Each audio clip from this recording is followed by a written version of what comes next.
Hello and welcome back to Interjections. We're back after a week off. Happy to be here with you. I'm your host, Andrew. Irfan, Mikko, and Jay with me. Irfan, how are you doing? Doing well, doing well. It's good to be back. Felt like I haven't talked about Inter in a long time, so definitely looking forward to it. I know what you mean. This game was on Friday, and I already feel like I forgot everything that happened. Mikko, what's up? Doing good, doing good. It's yeah, great to be back and good that Bove is back as well since the unfortunate incident week ago. So yeah, let's go. Jay, how are you doing? Trying to escape the Matrix? Working on my 5 businesses, wake up at 5 a.m., do a bit of networking, have a men's retreat with other creatives and other influencers. So that's my life. Doing pretty well. How about you? You know what? No one ever asks how you're doing, Andrew. I was thinking about this, and I always have all these life events to share with you guys, and no one ever asks. So I'm doing well. I don't know if I actually have any life events this particular week, but adjusting to life as a 30-something, and yeah, life's good. The rest of us are well adjusted. Yeah, I mean, we've got what, two 40-somethings and basically a 40-something in you. So That's right. 40-something. How's Thanksgiving for you guys? I have a wild story that no one on this podcast will care about. You can just edit all this out. But I live in a suburb of Detroit. So I go downtown to Detroit, and I'm just kind of walking around doing my thing on Dodging Thanksgiving bullets. Day.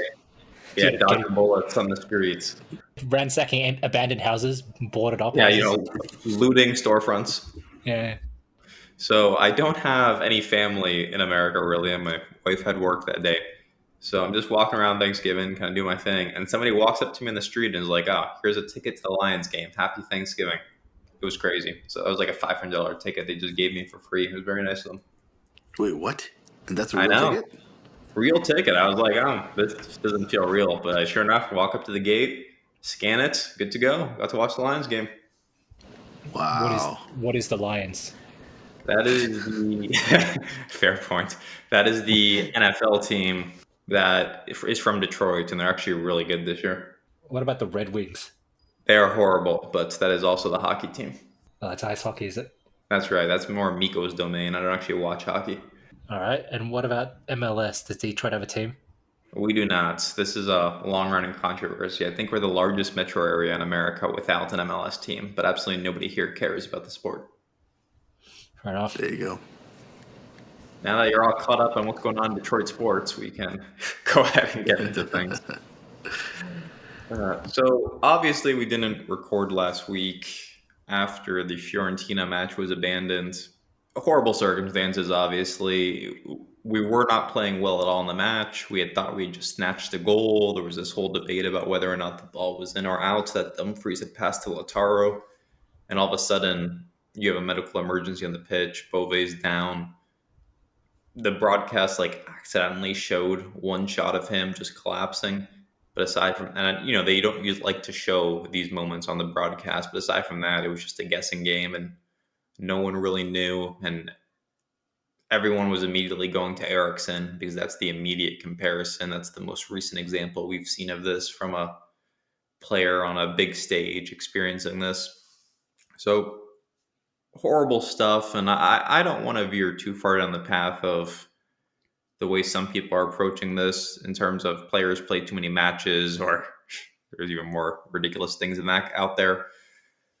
But Irfan, Mikko, Jay, if any of you have thoughts on just the situation as a whole, or even if you want to comment on how we kind of started poorly in the match, that might be a little insensitive, but I think it's worth touching on, open to however you want to approach this.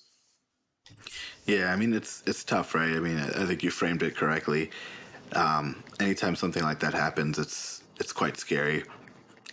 And then, for all of us, I mean, we're fans. We watch the game. We, like our players. We like our teams. We support our teams. But what's always shocking to me is, these are presumably men and athletes that are in prime physical, shape.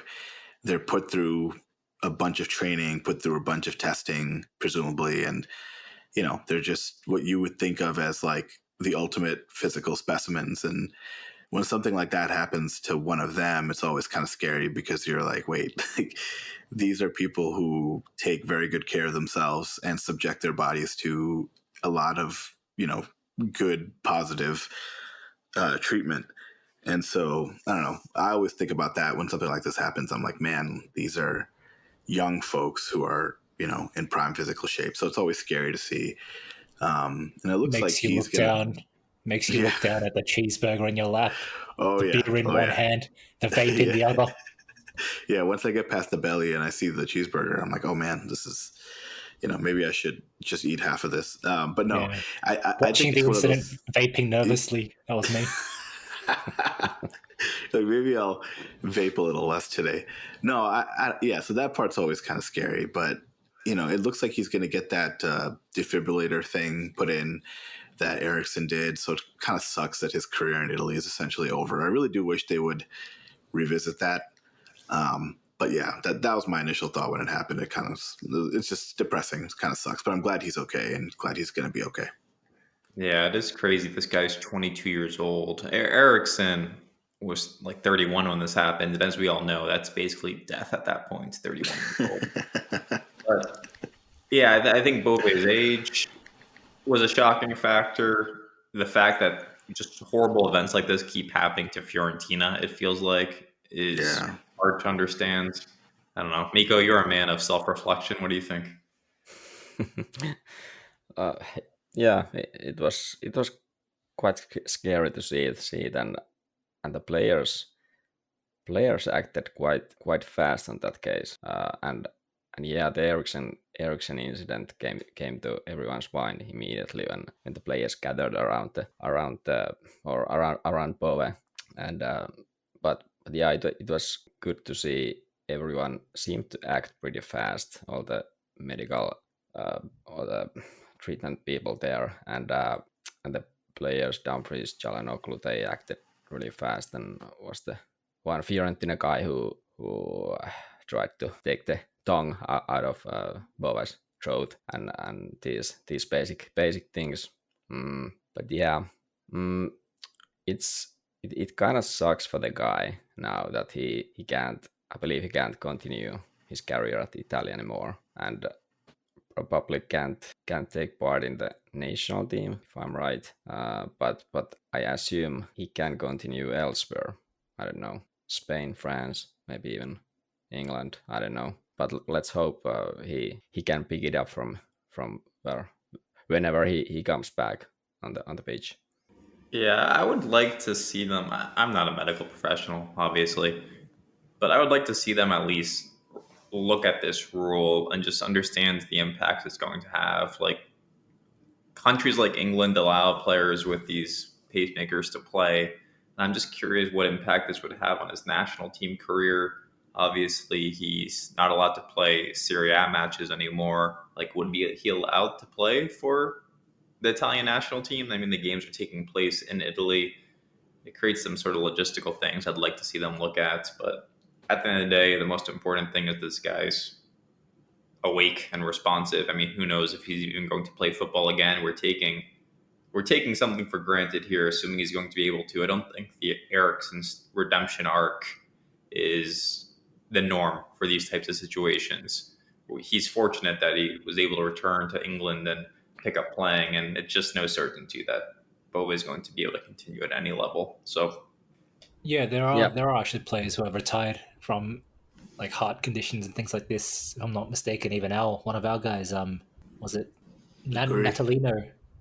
Oh, Natalino or Nukuri. I remember one of these kids had like some underlying heart conditions which forced retirement.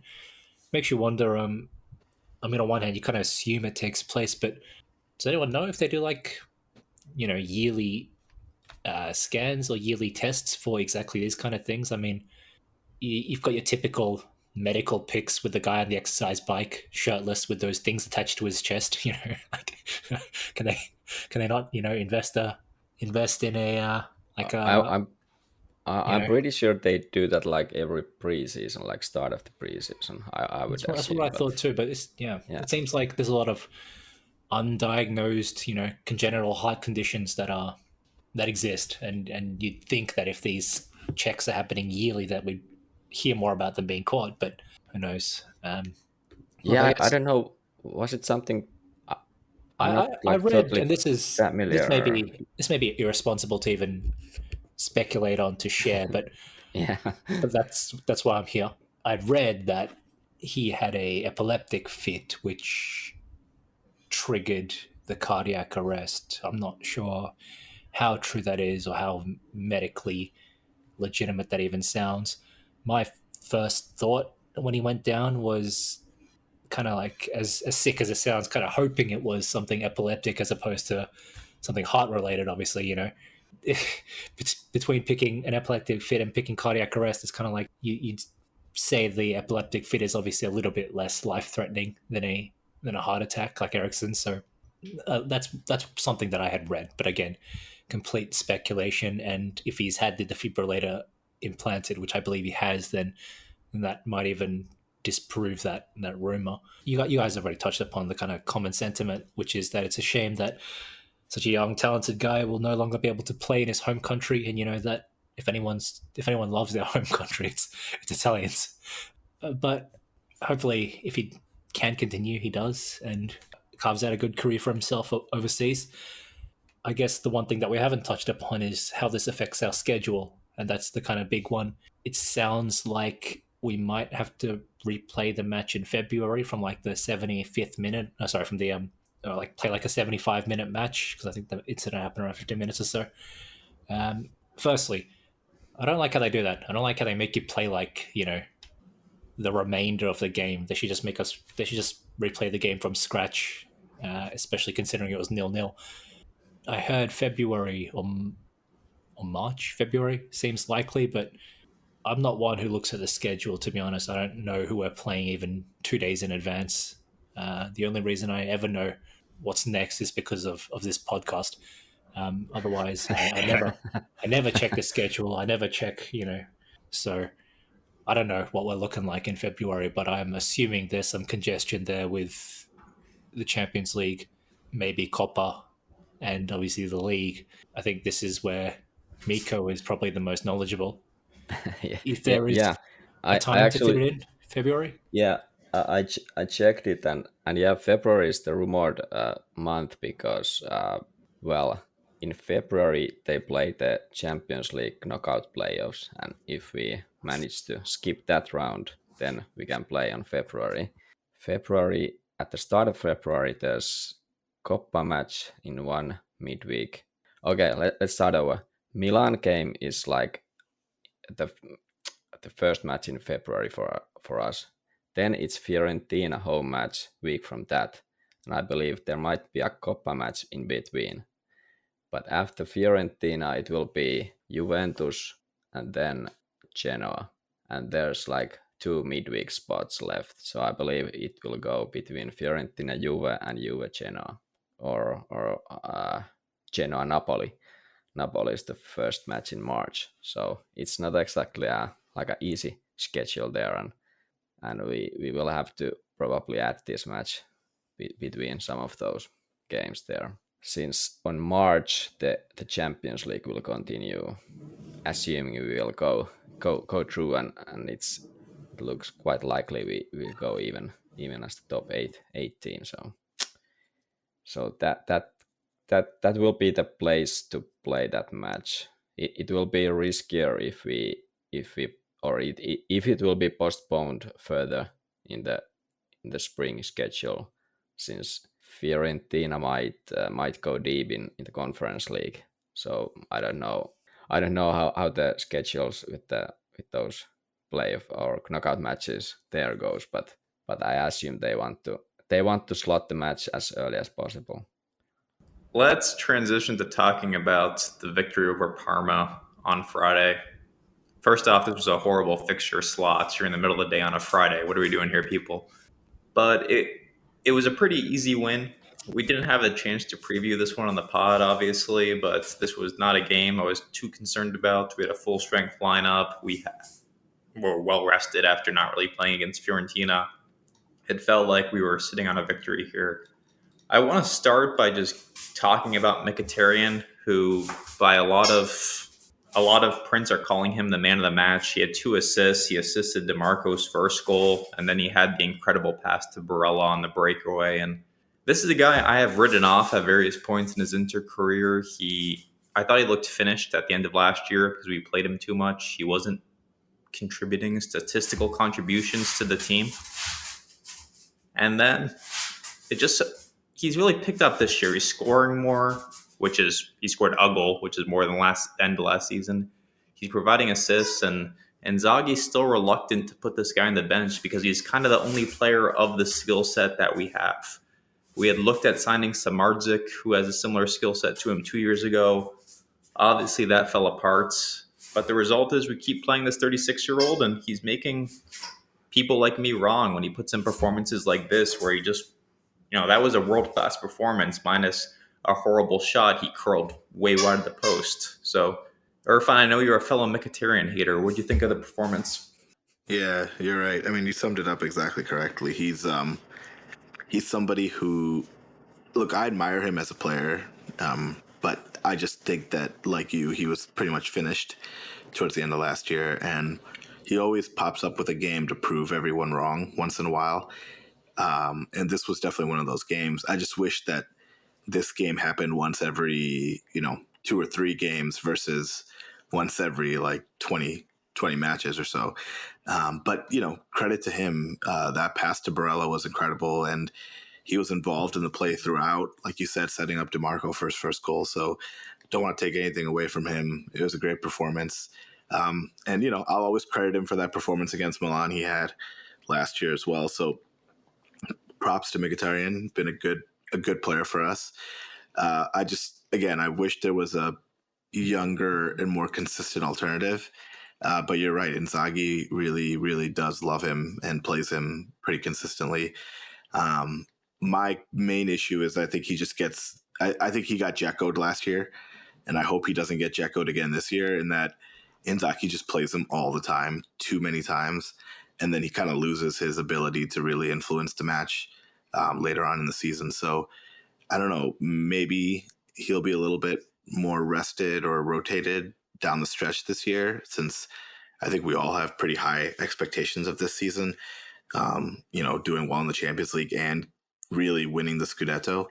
So I think we definitely need him down the stretch, and I hope he doesn't get too burned out. That's my main concern with him. Mikko, do you think the Barella goal, which Mkhitaryan assisted on, was the goal of the year so far, or the goal of the season? It could be. It could be. It was quite a nice combination, and yeah, Barella was I don't know, maybe unexpected coolness there with the finish.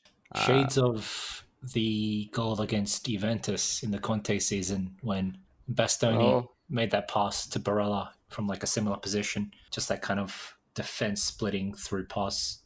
Yeah, kind of. But I wanna comment on Mkhitaryan a bit. I feel like he's pretty consistent, opposed to what Irfan said. I think he produces almost the same kind of performance almost every match, and it's not maybe too flashy, and there's no assists or goals usually, but I think he's quite consistent in a sense, and he gives Inzaghi what Inzaghi wants for that role. But I think he hasn't been great this season or like start of this season, but he has picked it up a bit. And when it comes to Zegoing him, I feel that maybe this season Zielinski will give him more like a more rest for Mkhitaryan, or Inzaghi is able to give Mkhitaryan more rest because Zielinski can play full minutes here and there, and I think we discussed this earlier that maybe Zielinski will take over that role at some point this season. Let's see what's going to happen, but I think Zielinski is a big improvement over anything we've had in our bench for the like a midfield roles. So that's why I'm quite confident over Mkhitaryan and Zielinski that they they can coexist and both can play. But yeah, it's true that Inzaghi keeps playing Mkhitaryan all in so-called big matches, like from the start to finish. He usually, well, I think he actually has subbed him out more than usual this season. I agree with But that. yeah. Yeah, he's been more willing to take Mkhitaryan out because Zelensky's the best bench midfielder we've had in quite some time. So we talked about the overwhelming positive game from Mkhitaryan, but I think the second big storyline from the match was Lautaro kind of having another dud. He was poor yet again, one of the poorest rated players in newspaper publications, and you'll see that on the eye test. He missed a couple chances. He's not involved in the play much at all, and it just continues to be a problem. So, Jay, if you have anything else to add on Lautaro, I'd love to hear it because I was kind of hoping the goal that wasn't a goal against Fiorentina would get him going a little bit, and he just put out another dud where I honestly think he, like Correa, played better than him in his limited minutes, I thought, on Friday. Yeah, I agree with that. Just quickly on Correa, look, obviously the performance he put out against Parma was not the all-action heroic comeback as against Verona, but it was another step in the right direction. And if They were he's willing, good minutes. sorry, They were good minutes. Like, it was a meaningful contribution off the bench, which we just haven't had from forwards this season. precisely the reverse Aslani, a positive impact off the bench. Basically, I thought if he can do that regularly, then there's no reason he shouldn't be above Arnautovic in the pecking order coming off the bench. As for Lautaro, yeah, agreed. And I also had the same feeling where I was hoping the dynamic finish against a very, very informed De Gea was a positive step and something that might give him confidence, even though ultimately the goal was disallowed. So it's a shame to see him follow that up with another poor display in front of goal. You know, and it wouldn't bother me if it came last season, if he put in a performance like this, you know, down the stretch, or if this kind of performance came amidst some better performances. But I guess that's the problem, isn't it? They're not. He's had kind of these kinds of performances most of the season where he's either not involved or when he is involved, he's just missing chances. So that header that he had, I thought was particularly egregious, and it just gave me horrendous flashbacks to Lukaku in the Champions League final, where he's delivered a perfect cross. He's got the whole goal to aim at, and he heads it directly at the one place where the goalkeeper is. It's harder to do than to just score. So yeah, look, it's the same narrative as last week and the week before and the week before that, but we just need this guy to pick up his form, to pick up his game, and it's kind of not optional at this point. We're really relying on him, considering, like you guys were talking about earlier, there's a lot of tough games to come. A lot of the big matches we're playing are away matches as well. So we really need a informed Lautaro. I don't think Thuram is going to be able to single-handedly drag us across the finish line for the title, to be completely honest. This is not, like 2009 Ibra or something, right? It's the team is different. Thuram's a different player, and we are built on a really functional system where every part needs to chip in and pull its weight. Again, it's a opposite of 2006, 7, 8 Mancini, where we're just lumping long balls to Ibra. If one piece of our puzzle doesn't work properly, then the whole system breaks down. So really need Lautaro to start showing his value. Yeah, there was a moment where we seemingly had won a penalty, and Lautaro was stepping up to take it before it was ruled out by VAR.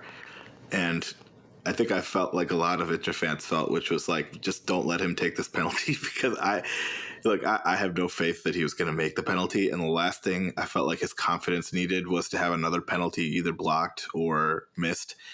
And so, it's probably harsh. I get it, but he hasn't done much this season at Inter to get anything more, to get the benefit of the doubt in this case. So I don't know.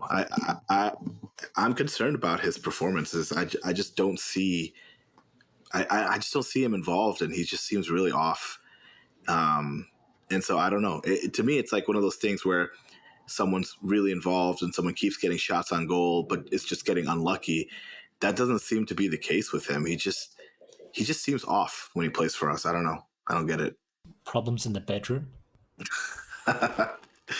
Who knows? I mean, he does have multiple kids now, so that's always a recipe for disaster.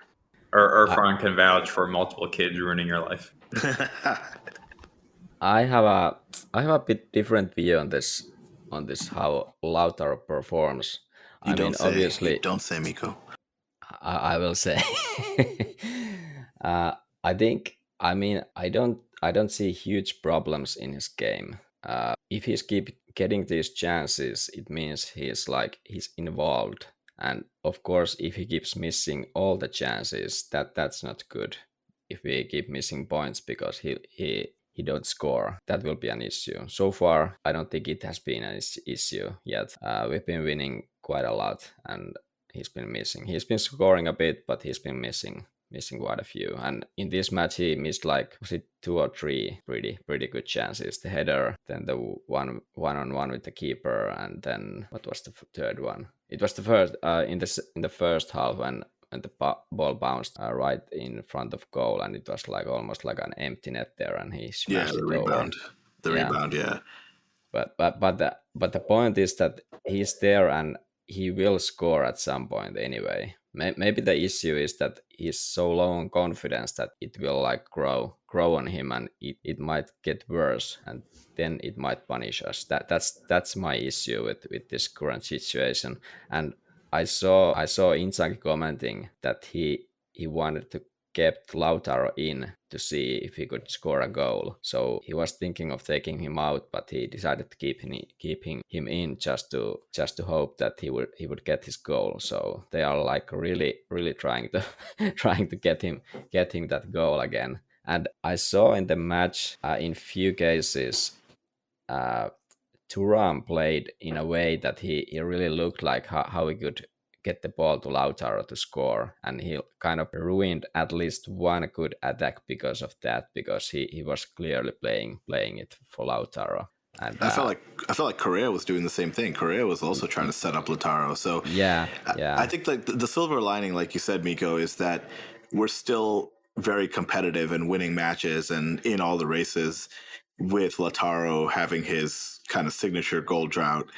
And the hope is that, he is streaky. We know for every season for 2 or 3 months, he kind of disappears. So if he's choosing this time to disappear now, and we're still in all of our matches, then if he does find form and gets into one of his hot streaks, it'll correspond perfectly to when we need it the most, which is down the stretch in both the Champions League and in the league. So that's the silver lining. I just hope that he actually does get there. I mean, given his history, there's no reason to think he's going to end this season scoring like less than 10 goals. But who knows, man? I mean, I don't know. He just seems a little off so far this season. Yeah, guys, it's December already. We're used to Lautaro disappearing for 2-3 months at a time, but even this is pushing it by his standards. And I'm just concerned because there have been instances this season where he's gotten those consolation goals. He scored against Venezia, whatever. And you're like, okay, he's going to turn the corner here. But then the next match, he's right back to his old ways of just flubbing these chances. So even if he manages to convert one of these things next weekend in a league match, I have no confidence he's going to keep scoring. He just doesn't look like a guy who's ready to go on a streak of scoring 5 goals in 3 matches or anything like that. But we don't really need that. We just don't need that. We score enough without him being the best scorer, and that's how it is. Then we should sell him. In all seriousness, I don't think we're going to sell our captain. I don't think that's going to happen. My point is, you have a 110 million rated striker who's making 20 million a year gross, and we don't need him to score goals frequently. It's an oxymoron. He needs to be the leading goal scorer on this team. He needs to be the guy burying chances almost every match. And Inzaghi has a great system. If we're going to go Gasparini on this thing, then why is this guy here? Agreed. Look, I think you both make fair and balanced and nuanced points. Fair and balanced, come on. What I will say is, I think it's a testament to Inzaghi and the guys that without Lautaro, I say without, like he hasn't been playing all that, like he's been injured or something, but he's been there the whole time. In spite of Lautaro, we're doing well, as Mikko said. However, to Andrew's point, the system should be getting more out of him, or rather, he should be giving more to the system and not having the guys carry so much of his weight, because it's December now. We're nearly halfway through the season, and we're at a point where we've kind of sucked up with his poor form for a long enough time. And again, I'm not saying therefore he should be sold in January or anything like that. I'm just saying it's probably unsustainable, to be honest. Like, teams generally don't succeed when their star player misses their entire season with an ACL injury or broken leg or whatever it is, right? If Lautaro continues at this level for the entire season, it's like a huge hindrance to our aspirations here. As you guys were talking about earlier, we're trying to win the Scudetto. We are, after all, the defending champions. There is a challenger challenging us for the belt right now in Napoli, and if we don't, the onus is on us to defend that title. And without Lautaro, though, we're losing one of our big weapons. So I don't think it's sustainable that we can just keep playing like this and just look, he had another shit game, missed chances, but it's fine because Thuram and a bunch of other guys scored their chances. There are going to be many games where that one chance that Lautaro has is the only chance that we have to score, and he didn't take it. There's going to be many games where it's 1-1, and then Lautaro gets a glorious chance to make it 2-1, and then he doesn't take it, and that's going to fuck us. So I really think we do need him, and I really think it's about fucking time, to be honest, that he wakes up from the slump. Yeah, and I will say one other thing is that Andrew's point is correct in the sense that I'm not saying we should sell our captain or we should get rid of Lautaro, but we are under a new ownership now, and their kind of sustainable way of building, will probably make Lautaro on a pretty short leash, if he doesn't perform this season. I mean, forget 110. If he has a slump and is really bad this season, given his wages, if they can even recoup like 70 or 80 million off of him, I would be hard pressed to think that Oaktree wouldn't do it. There's also already reports and like some random stories coming out that they've already identified a Lautaro replacement. This guy, Santiago Castro from Bologna, who's also Argentinian. And if you look at their stats so far, again, I know there's more to it than stats, but Castro has 4 goals and 3 assists in 14 matches to Lautaro's 5 and 2. So, I mean, there isn't much difference in the performance just on stats. And he's only 20 years old and will be much, much cheaper, both on a transfer fee and a, salary perspective. So that's another thing that, Lautaro probably doesn't have the luxury of a Suning or of a Moratti who's willing to kind of bankroll a season of failure. Like, if he doesn't step it up, I wouldn't be surprised if they try to sell him and try to get someone in who's cheaper. I mean, just his wages alone probably warrant that at least view.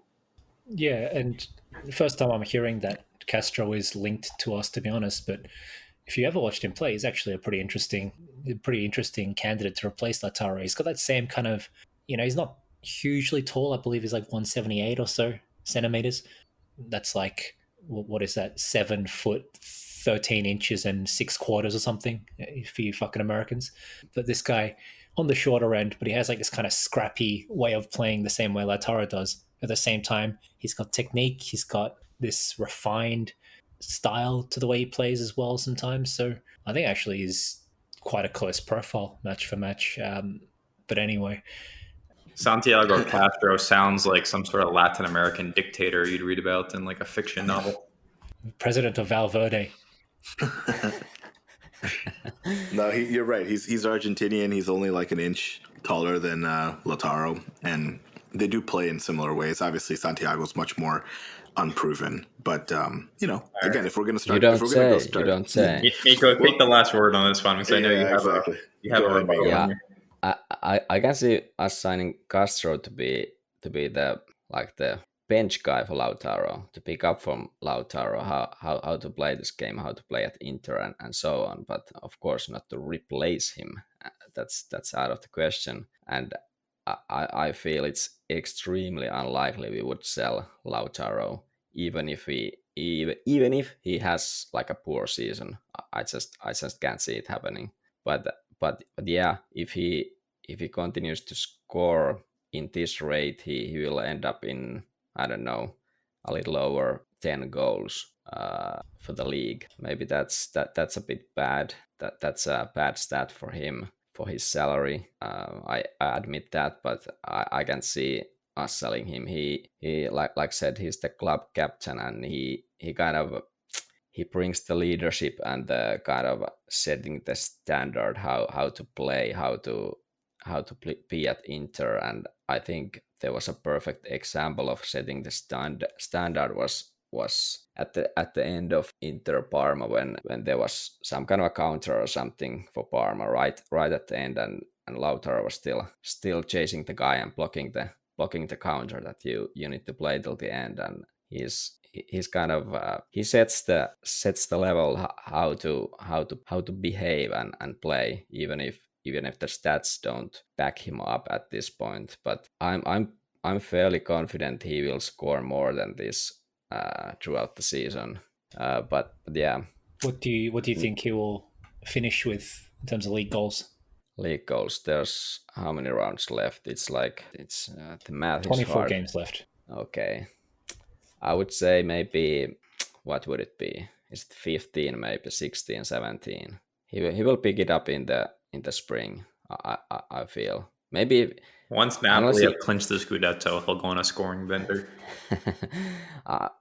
I can see if Inzaghi runs him to the ground, which he shouldn't do, but like what he's doing now or did in this match, like he wanted to keep playing Lautaro there, even if he thought he might sub him out. Maybe then, if he's like totally overused in the season, if there's some kind of he can't get anything out of himself, maybe in that case, I don't know. I still see he's going to score. He's going to score more goals. I'm not worried yet. I'm pretty worried. See. Let's see after 2 months. Let's see after 2 months what's the situation. That's too long. Retegui for Lautaro. Let's fucking do it. Sell Lautaro. Bring in Retegui. Oh, now you did it. Come on. Now we're changing subjects. How'd that stray taste? Speaking of strays, Mikko, flip a coin. Would you rather talk about the Club World Cup draw or the collapse of Milan on the weekend? You pick. Oh, that's a tough one. Let's go with Milan first. Okay, so there's no collapse, all right. It's just a hard-fought game against a difficult opponent, all right. Well, I know you cannot imagine how tight Jay's pants were midweek when Milan put six past their boogeyman Sassuolo, who I honestly forgot was in Serie B for a second when that game was on. So they were flying all high and mighty. They went full strength against Sassuolo, only to come back and be Gasparini'd by the prodigal son himself, the Catalara revenge goal 12 minutes in. I watched a good chunk of this match. I honestly thought it was going to end in a draw until Lookman found the results. And this Milan team's in trouble, man. Jay, you're going to have to defend your boys because they're pretty far down the table and there's not a clear path to the top for them. It's looking a little dicey. They're 9 points back of Atalanta right now, who are the de facto first place team. So the path for you guys to the Scudetto not looking too great. What's this you guys nonsense? I mean, you are the resident Milan fan. Well, firstly, they've got a game in hand. Let's not forget that. But I added 3 points for them in my calculation, for the record. All jokes aside, I also found it was pretty fucking hilarious that they put out their full strength team against Sassuolo. I didn't watch the game, obviously, but I just saw the lineup and I was like, man, these guys really want to get revenge on the Sassuolo now that they're, at their weakest in Serie B. So they did, as you mentioned, what it was 5-1, 6-1. But yeah, you're right. It probably came back to bite them in the ass because they went out and drew against, lost against Atalanta. And from what I'd heard on Instagram and Twitter and whatnot, it seemed like there was a little bit of grumbling at Reinders, of all people, who's been arguably one of their best players, because they're saying scores against Sassuolo and his scores against some other smaller teams, and then now he goes missing when they needed him most. So all in all, a very successful weekend, I guess, with Juventus also dropping points, Milan losing, while we got the 3 points. Having said that, I'm kind of infuriated that Juventus again managed to escape or to scrape a point from the clutches of defeat with like a 94th minute winner or some equalizer or some nonsense. That was annoying. They're on 6-9-0 is their current record, which is pretty ridiculous if you think about it. So I don't know. I still think all in all things are a bit too tight for us to rule Juventus out. They've been hindered by some pretty extensive injury crises. Like I said, against Milan the other month, they put out like some worst of all time Juventus lineup, no striker, 7 players on the bench with 5 outfield players, most of them youth players. So it would not be fair to say that this is a full strength Juventus that are struggling this badly. In addition to obviously having a new coach, they've had numerous injury and other concerns, and obviously Bremer being out for the season is a big one.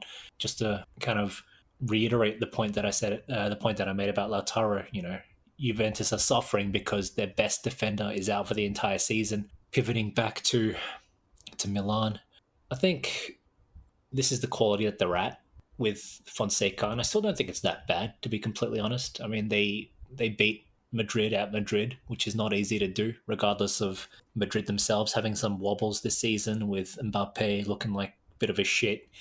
Obviously, they beat us in the derby, but I think it's just exacerbated by, or how bad things are for Milan. All this is exacerbated by how unexpectedly well a couple of teams are playing, and they are namely Atalanta, Fiorentina, and Lazio. Lazio are also only a couple of points behind us. They are also top of the Europa League, if I'm not mistaken. So Barona is somehow getting really good value out of this Lazio side. And then, of course, we've been talking about Fiorentina. We were talking about Fiorentina in the pre-match episode the other week.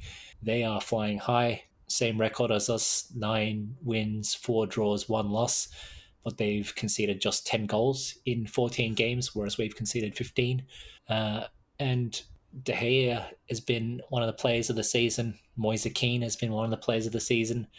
And then you've got a whole supporting cast of capable players who now look like they're finally playing at their fullest potential under Palladino. So the fact that you've got these, kind of historically 4th to 8th ranked sides like Atalanta, Fiorentina, and Lazio, who are at this first third of the season doing so well, I think that really just exacerbates how badly we see Milan is doing, even though they have already lost 4 games. So yeah, all in all, I think Milan are underperforming in terms of results, but I think in terms of how they play as a team, I don't think it's that fucking bad, to be honest with you. But look, long may continue. As mentioned, their record is 6-4-4, so that's pretty bad. if they continue this way all season, they'll finish with, I don't know, they'll finish with like less than 20 wins. Yeah, less than 20 wins, and then maybe 10 draws and 10 losses each, which would be fantastic. But I don't think they'll be that bad. But we'll see what happens.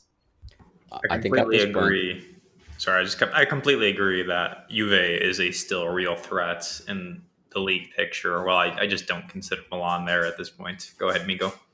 Yeah, I was about to say that Milan has to really play well to get to top 4. I feel that there's so much competition now. Of course, we can talk about Lazio and Fiorentina. Will they or can they keep up with this current level and current rate of points every week? I feel Atalanta is a real deal. Of course, Napoli is there fighting. We always think that though. We always think that about Atalanta, and then they always end up not being the real deal. I don't know. I feel like for 4 or 5 seasons in a row, we've all thought that they'll be there right at the end, and then they're not. Yeah, but I feel this time it might be like we always feel like that, and then they end up losing, but or end up dropping the performance. But I feel that this time is different, as they say. Yeah. But as for Milan, they really need to pick it up, because I watched that Atalanta-Milan match and they were not good. They were not good at all. They're not good. I'm just outright supporting Atalanta this season. Good for you. Good for you. Like except Black for and Inter, blue, right? kind of like Lombardy region, fucking close enough, whatever. Like after Inter, right? Right? Right? Right? No comment. It's spiky head Argentine striker, fucking close enough, whatever. No, look, I will say about Milan, like Pulisic got injured in the last match too, so I don't know. They don't look good. They don't look like a great team whenever they play, despite a few fortuitous results, which we don't need to get into. So hopefully they continue to just kind of fade. And Napoli, I still think is probably the only serious Scudetto challenger to us. But I agree that you can't rule out Atalanta or Juventus. I think Lazio and Fiorentina will eventually fade. I think us losing to Milan was kind of a sneaky trick by us, because at that point before the match, if we would have won it, I think Fonseca would have get sacked. But now he stayed, and they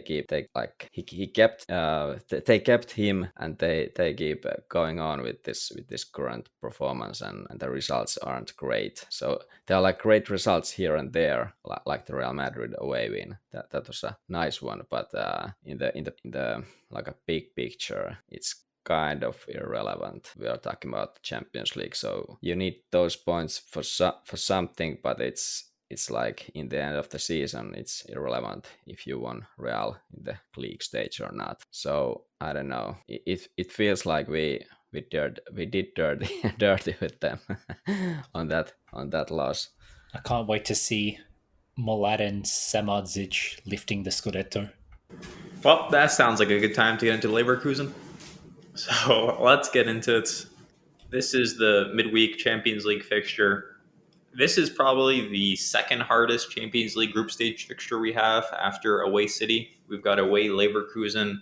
They've been in good form in the Champions League. They did get demolished by Liverpool. Other than that, good form. They have a chance of finishing in the top 8. Them getting a point or even 3 points against us would go a long way towards that. So they have a lot to play for.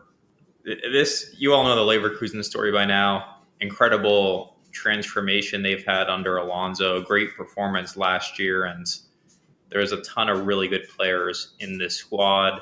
Old Serie A favorite Schick. You've got Inter target allegedly Ta at center back. Like, this is a really good team. Lots of good players, and I expect a hard game because of the style of football that they play. They play an aggressive style. It's high pressing. It's attacking in your face. I gotta ask, Irfan, is your fetishizing of Xhaka for real? I can't honestly tell. It's like one of my enduring mysteries where I can't tell if you're trolling about fucking Granit Xhaka or not. I'm absolutely not. This isn't like Aslani. Like, I think Xhaka is incredible. I think he's a great player. I followed his career all the way from Basel. I legit think he is just off. a wonderful You did not player. follow his fucking career from fucking Basel. I swear. So Irfan just loves like Albanian origin midfielders who aren't any good. That might be. Look, I thought Xhaka is. I honestly, I followed him from Basel. That's why I knew that Summer was there for a while too. Like this, he's to me, he's awesome. He's like the kind of midfielder I love, in that he's got some grit. He can control the midfield, and he's got this like crazy pop of a shot. Like he's awesome. And obviously, I didn't like it when he went to Arsenal because it's Arsenal. But otherwise, I've liked him for a long time, and we were linked with him back in the day for a while. And I really, really, really wanted us to get him before he moved to Arsenal, but we, of course, didn't. And I've transferred all my feelings of love for Xhaka onto Aslani, and it hasn't quite panned out yet. But yeah, he hasn't really returned that, has he? Not yet. It's unrequited love at this point, but we'll see. As Andrew said, yeah, some strange misplaced love for mediocre Albanian midfielders, but come on, Xhaka's transformed that team since he moved. I know it was obviously Xabi Alonso as a manager, but Xhaka's been a key integral part of turning that team around. That midfield is something. Agreed. He's deserved his flowers since leaving Arsenal.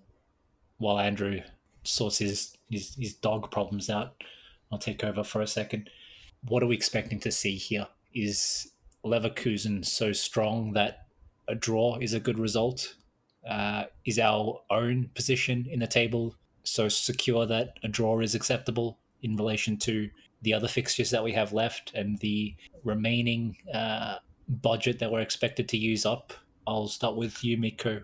What is a draw good enough here, or do we need to win?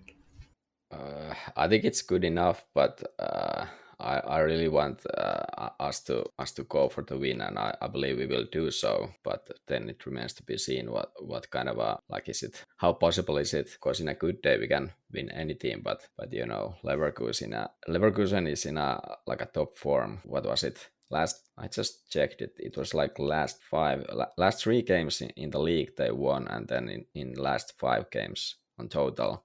They won Bayern in the cup, in the German cup. They Although haven't been infallible in the league though compared to last season. They've lost once, which is a good sign. but But they're they've still drawn a surprising amount. They're 7-5 yeah. 1, so 5 draws out of 13 games is quite a lot, and the gap between them and Bayern is already It's 7 points. Yeah. Yeah. So it's not been like as perfect as last season, obviously. Which is pretty much impossible, but still. Yeah, of course. But they are still third and doing quite well in the Champions League. They've been like, I think they were destroying their opponents in the Champions League, except when they lost to Liverpool like 4-0 or something. But apart from that, they've been quite good there. I don't know. I would really want us to win this, because after that, if we could win this one, then we could like totally throw away the last 2 games. But if we don't win this, we still need 1 win from the last 2 games, which are played in January. So it's kind of a schedule issue there. So that's why I really want the 3 points. But I'm not confident we can get that. But yeah. A lot of depends on I think what kind of team Inzaghi is going to pick to start this match. I saw that they were rumoring that Lautaro would be still starting this match with Taremi, and I don't know, maybe it feels like that's such a bad idea, kind of man. Our 2 worst strikers, most out of form striker, and then some fucking dud. Like 2 guys who's right now all they offer is just closing down. It's a recipe for disaster, I reckon. You got to play Turan.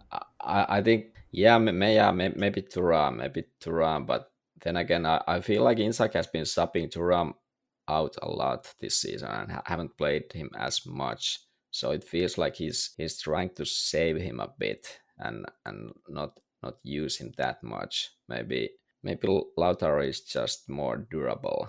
Like he can keep up with the role he needs to play. But of course, the goal scoring is the issue at the moment. Yeah, I think he needs to focus on that part of it.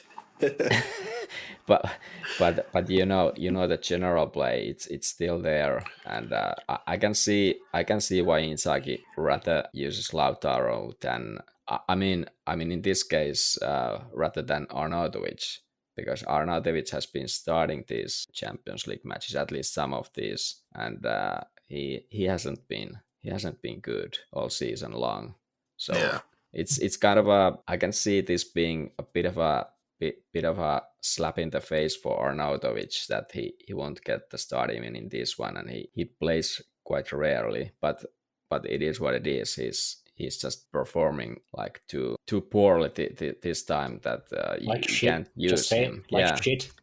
You can't use him. You can't use him. So I can see Inzaghi's logic here, but yeah, it's a lot of matches again. So starting Lautaro here and maybe possibly playing him yet another 90 minutes. I'm not sure if that. No, you have to. You have to. You can't.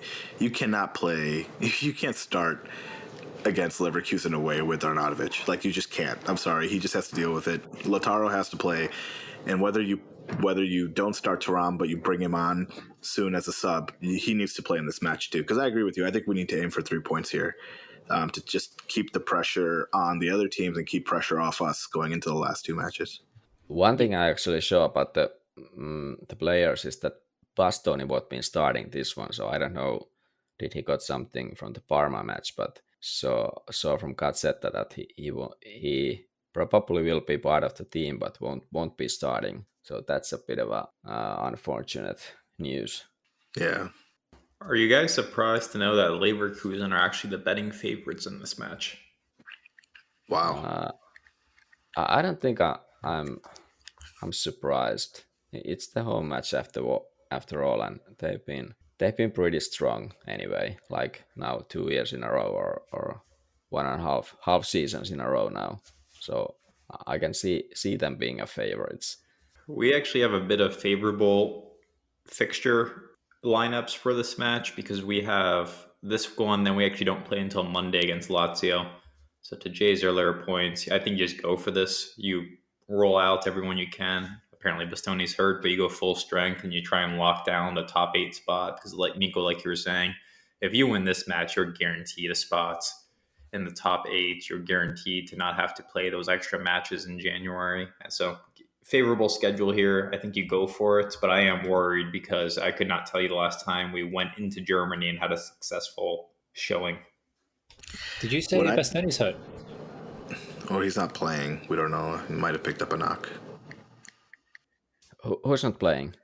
Did you not just say Bastoni's hurt? Yeah, you said Bastoni's not going to play, right, Mikko? Yeah, or at least can't start at least. Andrew said Bastoni's hurt, and I asked who said, when did we hear about this? It's just how conspiracy theories start. I heard something from Mikko. I repeated it, except amplified and more severe, and then Jay heard it from me. There's no such thing as conspiracy theories anymore. I thought we've established this already. Everything has been proven to be correct. But before we go too far into that rabbit hole, what I think is more intriguing, really, because I think we'll either win this match, or I think it'll be a 0-0 draw, because we guys have not given up a single goal in the Champions League yet. We're the only team. So will that string of clean sheets come to an end in Germany? That's the question. I think they'll pop our cherry, to use a disgusting metaphor. Oh my God. A Xhaka screamer from 35 yards out. No, it'll be Ward putting Bissek in his pocket. Yeah, something like that, pretty much. But look, but I'm seeing that they are missing Boniface. I thought they were missing Boniface for large parts of last season anyway, and they still won the title without him for a decent chunk of the season. So Schick is also missing. Yeah, right. Apparently. I mean, obviously, Wirtz is the danger man here. I don't think we defend well against like kind of fast, nimble dribblers, in that kind of number 10 pocket of space. And obviously, you give him an inch of space and he'll dribble past a player or two or take a shot from distance, and he's extremely dangerous. So it's going to be a big effort for us, namely Çalhanoğlu, to mark him. As for who the betting favorites are, it doesn't surprise me that they are the favorites. But the more I think about it, the more I think we need to beat them. Like as dumb as kind of idiotically obvious as that sounds, like Leverkusen are not on our level in terms of like just historically speaking. This is not the Camp Nou we're going to. You know what I mean? This is the Bernabeu we're traveling to.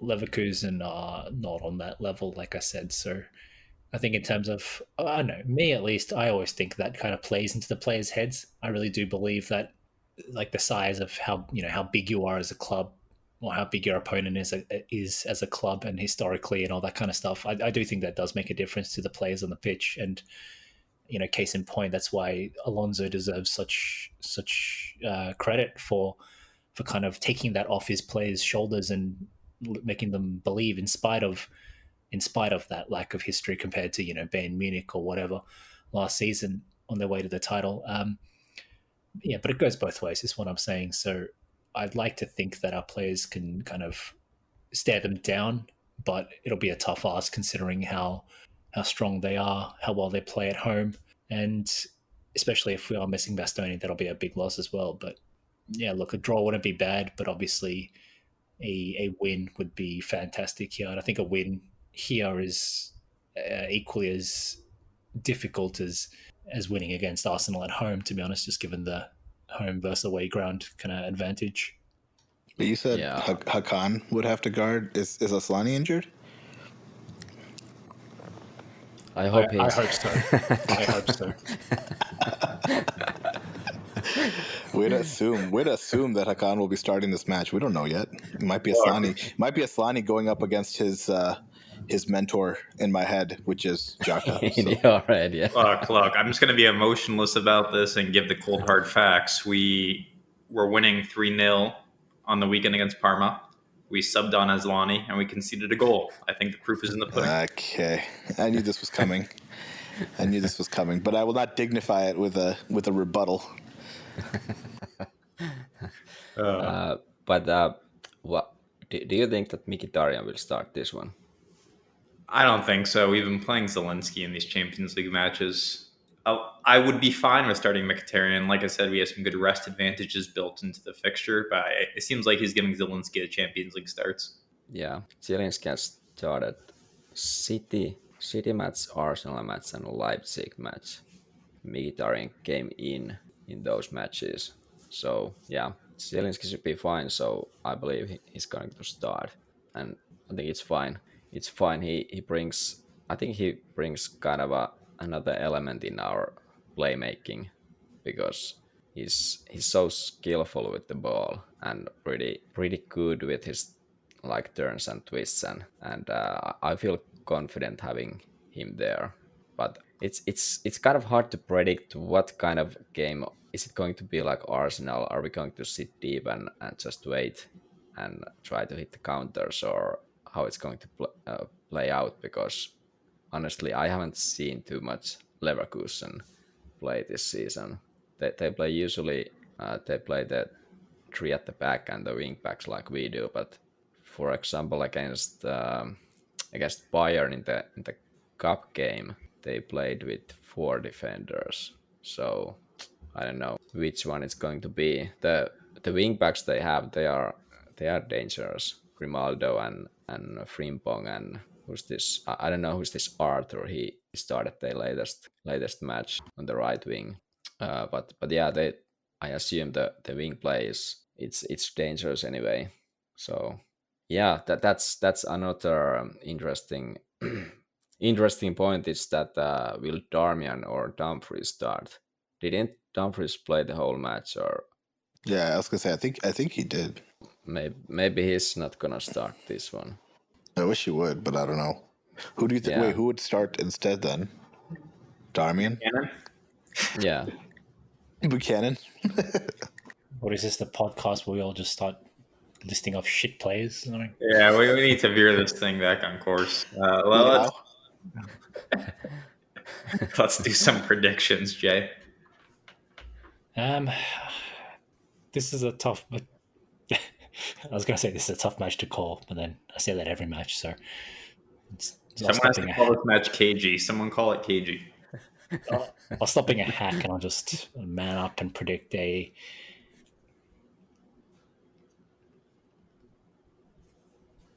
2-1 to Leverkusen. Disappointing, but not unexpected.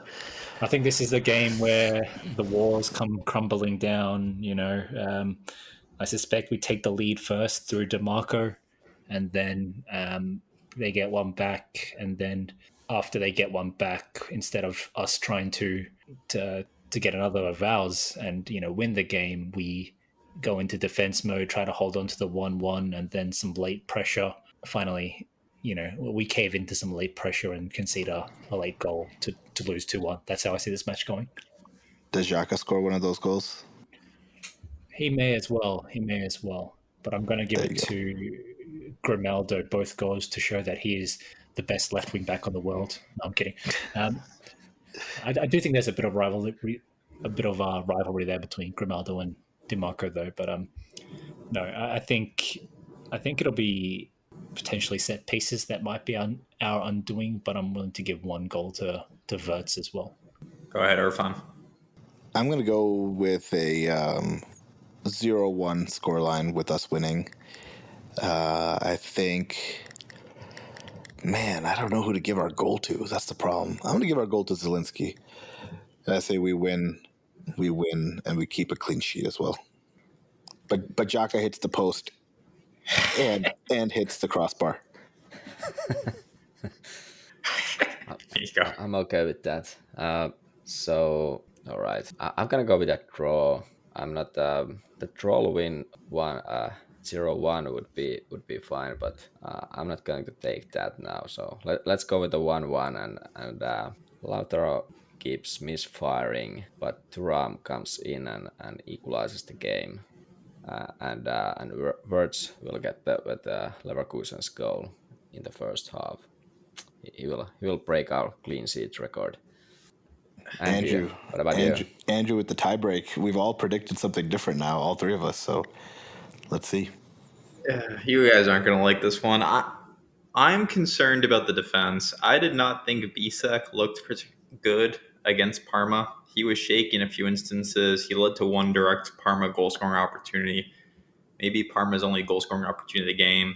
If what Mikko is saying about Bastoni being out is true, I assume Acerbi is still unavailable. It just makes me really nervous about the back line. So I've got the clean sheets streak coming crashing down. I'm going to go with a 1-1 draw. So I believe that puts Mikko ahead in terms of predictions. Give me goals from, let's see, give me a Troll Darmian goal from the right wing back position. And then Palacios scores, the Leverkusen Palacios. No, I thought you meant our Palacios. He did play against Parma, so shout out to him. I now can recognize his face every once in a while. Every once in a while, they pan to the bench. I'm like, who is this guy? Like, I don't recognize him on the bench. And honestly, if you put Palacios in the line of random people, I would not be able to identify him as an Inter player. What, he played like 2 minutes or something? Yeah, he got the Ericsson treatment. But he touched the ball at least at one occasion. Yeah, which was one more time than Lautaro, I believe. All right, Jay's hot betting tip. You guys are in for a treat because I've got not one, not two, but three Jay's hot betting tips for this week. Look, if you're not extremely rich after this weekend of this round of Champions League fixtures, it's on you. 3 amazing tips coming your way. Firstly, Juventus versus Man City. Gonna play out the worst game in history. 0-0, 100% guaranteed. Second game, Atalanta against Real Madrid. Everyone's hyping up Atalanta. Atalanta's in such a good space right now, and they're hosting the greatest of all time Champions League side, Real Madrid. It couldn't be a more perfect occasion for them to rise up and show that there's new blood on the scene, and that this young, this hungry, this dynamic Atalanta team can play among the old heritage of teams like Real Madrid. But they won't, and Real Madrid are going to crush them 3-0. And now the final prediction, Dinamo Zagreb against Celtic. Celtic, as a Scottish side, there's a bit of like offshoot EPL kind of bias to them, where people overestimate how strong Scottish sides are because, they're kind of English, I guess, is the way some people look at them. Dinamo Zagreb are going to fucking slap them 5-1. And those are my 3 hot betting tips for the week. You heard it here first, folks. This is how you escape the Matrix. This is how you get out. Jay's hot betting tips. 5-1. 5-1. All right. Wow. You can get good odds on that at your local sports book. Well, we've come to the end of our podcast. I will do something I never do and ask you to please, smash that like button, subscribe if you haven't already. Spotify Wrap season is underway, and it's been nice seeing 2 or 3 people share. I want to emphasize 2 or 3 people share Interjections being in their top podcast listing. So we appreciate all 6 of you, our listeners, who have stuck with us to the very end here. Mikko, take us away. Forza Lautaro and Forza Inter.